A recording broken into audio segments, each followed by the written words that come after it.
is Mike Munzing. I'm with Munzing Mortgage Group.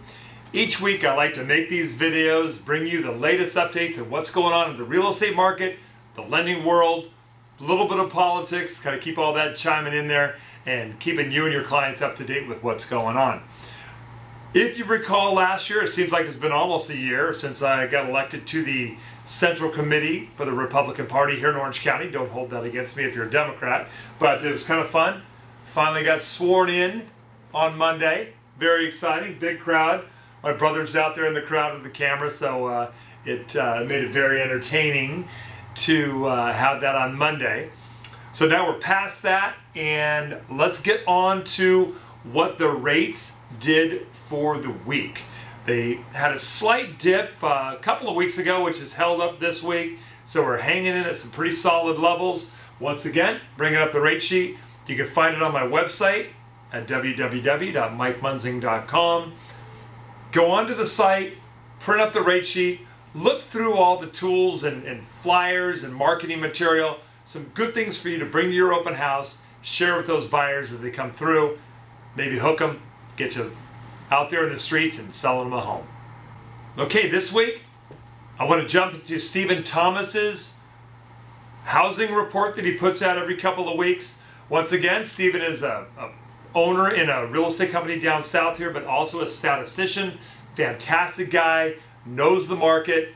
I'm bringing up on the screen here his report. Now, it is on my website.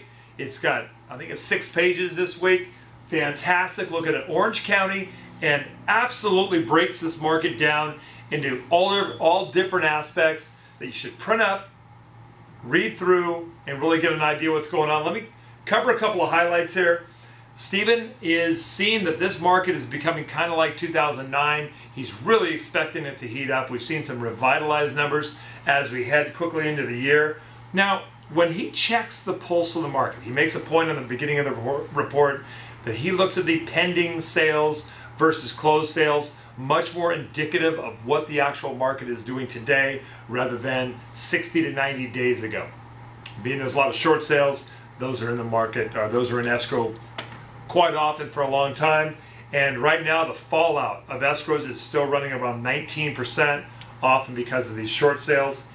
Buyer demand right now has jumped up in the last 2 weeks about 10%. That's very exciting. He expects it to jump up considerably further. And right now we're at about 2,154 properties in Orange County in escrow, which once again is how he kind of covers demand. Next is the active inventory. What's been going on in Orange County as a whole with the active inventory?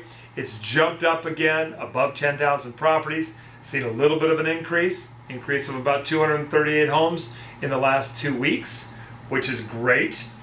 Also now expected time on market. That, as he continues to call it, a tale of two cities. And most of that has to do with the big $1 million properties versus the smaller properties. The average overall for the whole county is at about 4.75 months on the market.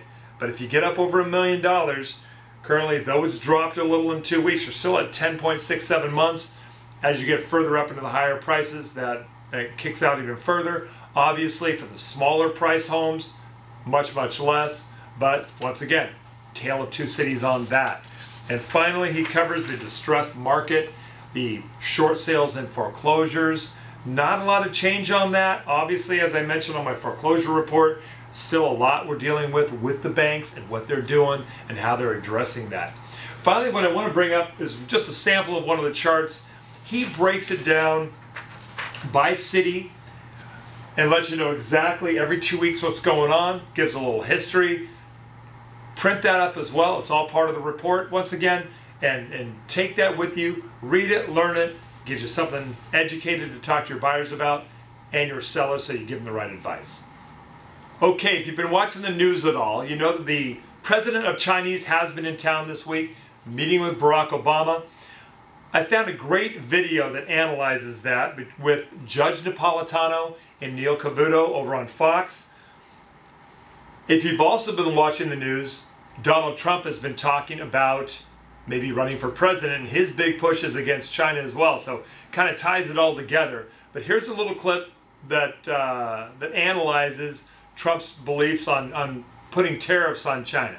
Listen, I agree with a lot of what Donald Trump said, but I don't agree with tariffs. I mean, the history of tariffs simply does not work. People have the right to free trade. Americans have the right to buy whatever goods they want from whoever's willing to sell them. It's a voluntary exchange. When the government steps in and changes the price, that's as bad as central planning from Washington, And your argument, that helps nobody. Correct. That does help nobody. That prevents you and me from buying the product that we want from China. It prevents China from selling the product to us.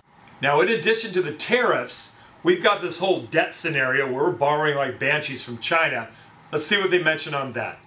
Here's the problem. The problem is that we let them bail us out of debt.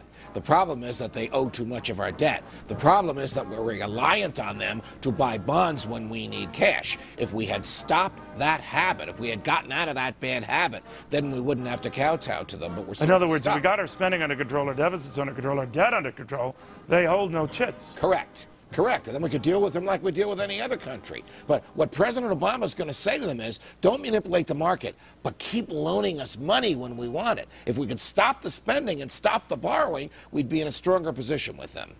And finally, these guys are smart. Let's see what they expect to be coming down the pipe.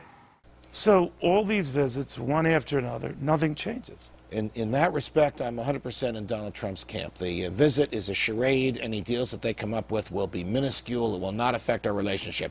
They'll keep manipulating their dollar, and we'll keep borrowing from them. Do you ever think, Judge, the founders of the Constitution, when they wrote that, would ever see the day that our country would be in so much debt and in such collective fear that our very way of government might be at stake as a result? No, because the founders expected that the dollar would be backed by a commodity, gold or silver or some other precious metal. Once we got away from that, long after the founders were dead, we sunk into the abyss of being a debtor. Okay, I thought that was interesting. I wanted to bring that to you, hopefully give you some good details. We're on to a beautiful weekend. Wow, it's gorgeous out the last few days. Really supposed to hold throughout the weekend. If you're out there showing buyers, I'll be working this weekend, certainly available on my cell phone anytime at 949-689-5626. Give me a call. Once again, go over to my website at MikeMunzing.com. You can find me on Facebook, find me on Twitter. I am one of the easiest guys to find, and I'm always out here working. Looking forward to work with you. I've been out here 21 years. Would love to work with you and your buyers and help them get approved. Next week, I'm hoping to cover some good information on income and how we're analyzing that these days. But watch these videos, pass them along. Love being here for you. God bless you. God bless your families. God bless America. I'm here for you. Have a great weekend. Bye-bye. Money, money, money, money.